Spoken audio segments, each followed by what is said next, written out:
I love it when I get to interview someone and they are a next level thinker. Marcel Petitpas is the founder of Parakeeto, and he's done something that I don't think anyone else has been able to do, and that is come up with a structure and a framework to help service-based businesses measure their performance and in doing so, boost their revenue. In this segment, this snippet from a much larger interview, Marcel talks about how to decide on what billing model is going to be best for you. This is amazing stuff. If you want the full interview, watch to the very end, and I'll tell you how to get your hands on that.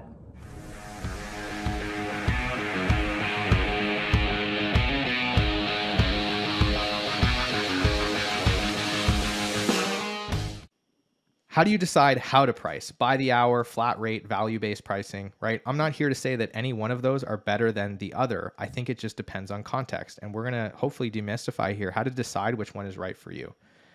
So we have two axes here. The first one is going to be risk, right? So this is low risk work on this end. This is high risk work.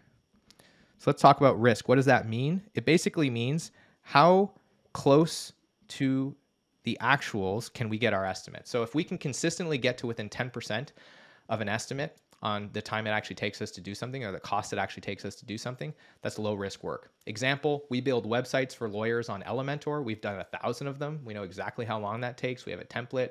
It's gravy. That's low risk work.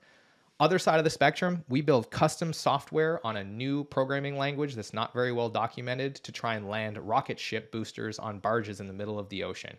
That's extremely high risk work. Nobody can scope that up front. It could take 100,000 hours. It could take 1,000,000 hours. It might not even be possible. So it's okay to do high risk work. You just need to consider it in your contract structure. The second is value, right? We have high value work and we have low value work. So what is the value of something to the client? And that comes down to generally two things. Number one, how commoditized is the service that you're doing? And this can often be solved with positioning, but are you selling graphic design services? That's low value. There are 10 million people on the internet that do graphic design services, and you're competing against Design Pickle that will do unlimited graphic design, air quotes, for $400 a month. Or are you a firm that specializes in helping enterprise B2B software companies visually communicate their complex systems through design? Both the same service, graphic design, one far more specialized in solving a specific problem than the other. So what is the specific scarcity of the service offering that you have that will dictate value? The second is what is the relative value to the client? If I do conversion rate optimization, if I help Apple increase their conversion rate by 2% on their website, that's hundreds of millions of dollars a year in additional revenue. If I do the same thing for my Aunt Shirley, who sells handmade bracelets on Etsy, it's a couple $100s a year. Same outcome, drastically different value. So that's the second piece on value. Understand the relativity to the client. So if you are doing low value work that's high risk, then you probably want to bill by the hour. Why is that? Well, it allows you to share risk with the client. Because if the client asks you to do a whole bunch of things that were not in the original scope, if the scope changes, if it takes a lot longer than you thought, the client pays you for the hours. So this becomes a game of making sure that your cost per hour is 30% of what you bill the client, and you just try to bill a client for as many hours as possible that it's taking you to do this job. Try to eat not a lot of them. If you can maintain that margin, you're profitable. If you can spend 30 cents for every dollar you earn, the fundamentals are there. There's nothing wrong with this model, and it helps you share risk with the client. The next thing that we are going to look at is high value, high risk work. So this is where I like to do abstracted T&M, abstracted time and materials. What does that mean? Well, we take the benefit of time and materials billing, which is that it allows us to share risk with the client, but we use the fact that it's high value, we arbitrage the value to ladder the conversation away from the hour so we can increase the rate. So there's really good examples of companies that do this. Thinking Big is an agency here in my hometown that does this. Media Monks is another good example of a well-known agency that does this. They do enterprise software and website builds.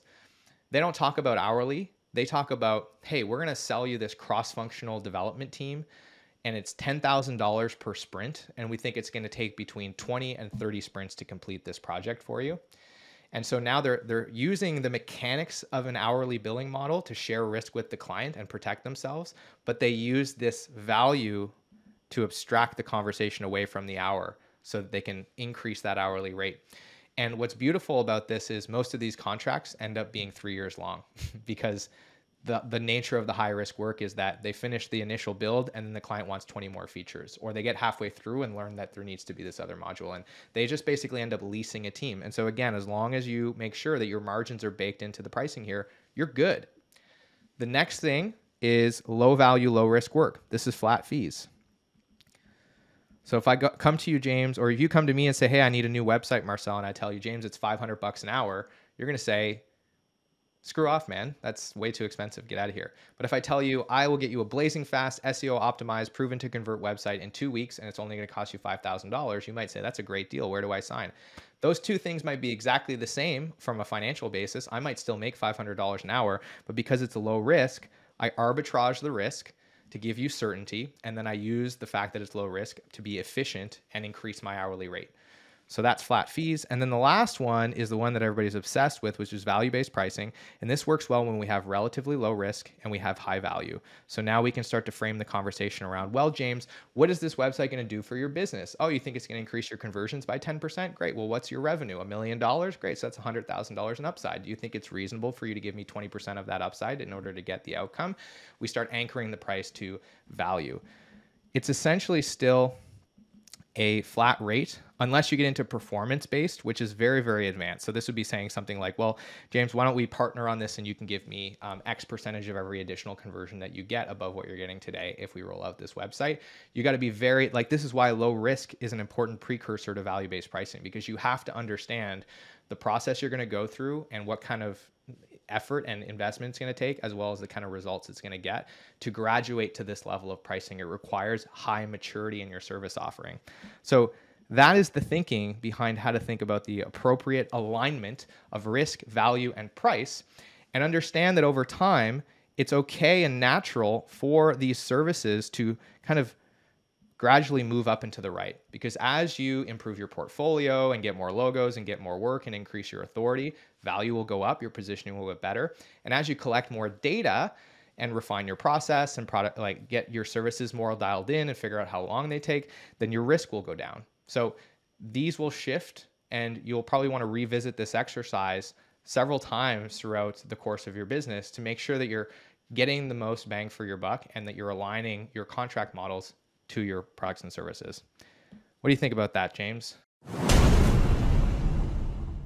Now, in the broader interview, Marcel introduced me to some incredible things, different frameworks and mechanisms for evaluating the performance of a specific project, how to look into the way that you're managing your business in ways that you can identify areas for massive improvement.